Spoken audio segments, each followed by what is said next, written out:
We've been talking about hoop houses here. Right.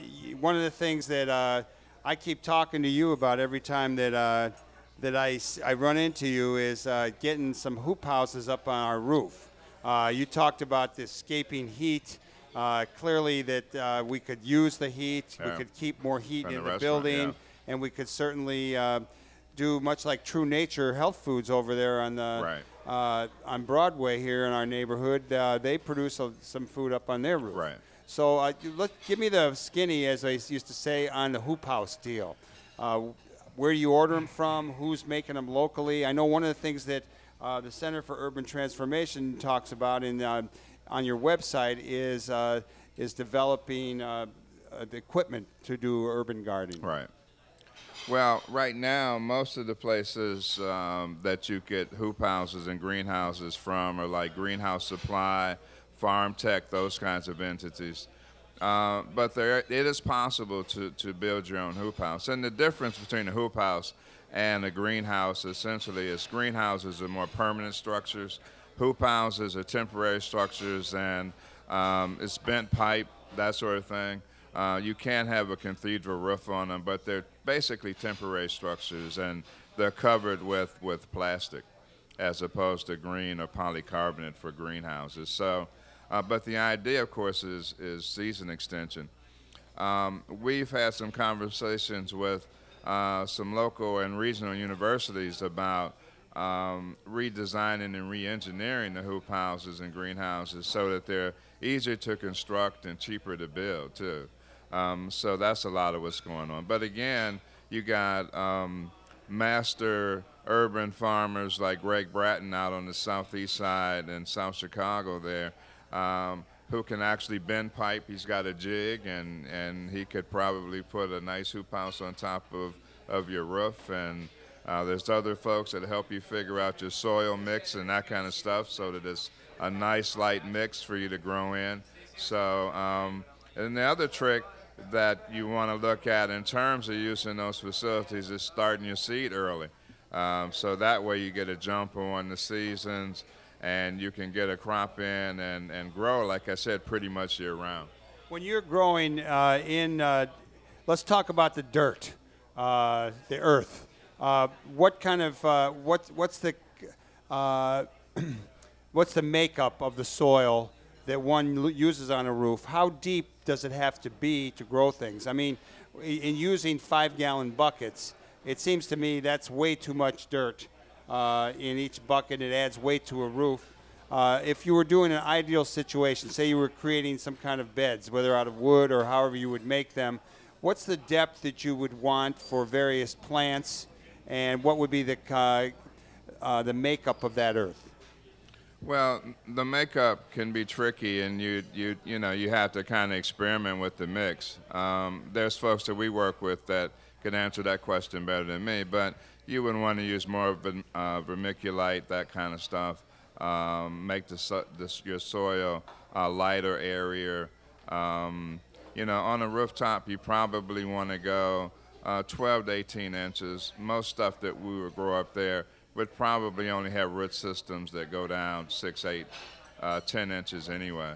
You want to make sure that, like I said, you've got the right mix. And even if you go online, there are places like Vermont Composting or Johnny Seeds.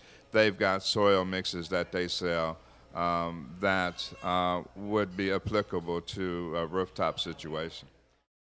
One of the things that keeps coming up when people talk agriculture these days is hydroponics.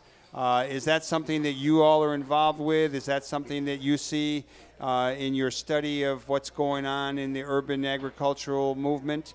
Talk a little bit about the hydroponics. Well, I think there's certain applications in certain situations where hydroponics would be the appropriate technology. I mean, you could use a building that currently exists that may be vacant. You can retrofit it with lighting and use those kind of systems in those kind of indoor situations. Hydroponics may, in fact, be a good solution for rooftop gardening because it requires it requires no soil, essentially, and they may be a good way to go in terms of even rooftops you know, basements or whatever the case may be. We can get into other kind of growing, but I won't. But you know, those systems are in use, but they are applicable.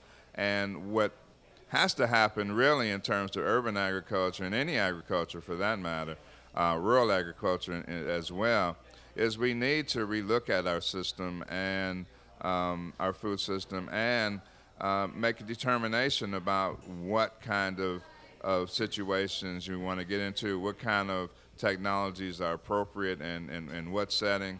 But I think hydroponics and the extension of that, which is aquaponics, which in fact combines fish farming a lot at this point. If you go up to Growing Power and see Will Allen's place, perch and tilapia, but there's other fish that are suitable for that situation. But in an aquaponic situation, you can also, on top of the tanks, grow a variety of herbs and greens and that sort of things as well. So, Orrin, yeah, you mentioned Will Allen and Growing Power, and my understanding is that's the operation up in Milwaukee. He used to play basketball. I first became aware of them when I was at the Moses Conference up in La Crosse a couple years ago. That would be the Midwest Organic and Sustainable Educational Services, which brings together organic farmers from around the Midwest every year for discussion and for presentations. And there was a group of people from Growing Power there. There was a movie out that I saw over at the No Exit in the fall called Fresh. I believe that was the name of it. And it did have a big segment on Will Allen. Can you tell us a little about him, about that operation, and the growing of fish, as well as other things that they produce? Sure. Well, Will also has a 100-acre rural farm, so we need to get that in there as well. Be nice. Yeah, and you know, there's you know really no separation between the two, so I'll put that in there for now. But he started an operation up in Milwaukee. In fact, we were up there this past Monday. And Will also is the recipient of the MacArthur Genius Award, which he got a substantial amount of money for the work that he's done. He's essentially the inspiration and the symbol for urban agriculture, not only nationally but globally. So Will does great work. His daughter is here in Chicago doing work. They've got urban ag sites in Grant Park, Jackson Park, and in Cabrini Green. And I understand from Will the other day that they're actually going to have a pretty big site in Bridgeport. So a lot of stuff going on, and Will is a great guy. And as you mentioned, he was the first black athlete at the University of Miami. And played a little NBA ball and also played in Europe. So we were comparing hip and knee arthritis the other day too. So from banging around and playing ball and, you know, 30, 40 years ago. So great guy, good family, and certainly the inspiration for the work that a lot of us are doing. For those hips and knees, as an old guy, I think I'm older than you, all I got to say is we got to do more yoga, and we got to keep lifting those weights, using the treadmills, using the ellipticals. That's and right. There is no way around it. Right. And that load that we carry. Both of us are big guys, and I've seen us both go up and down, but it's probably a time we go down, we eat more of those green vegetables that you're growing, that we grow, and that we can are more readily available.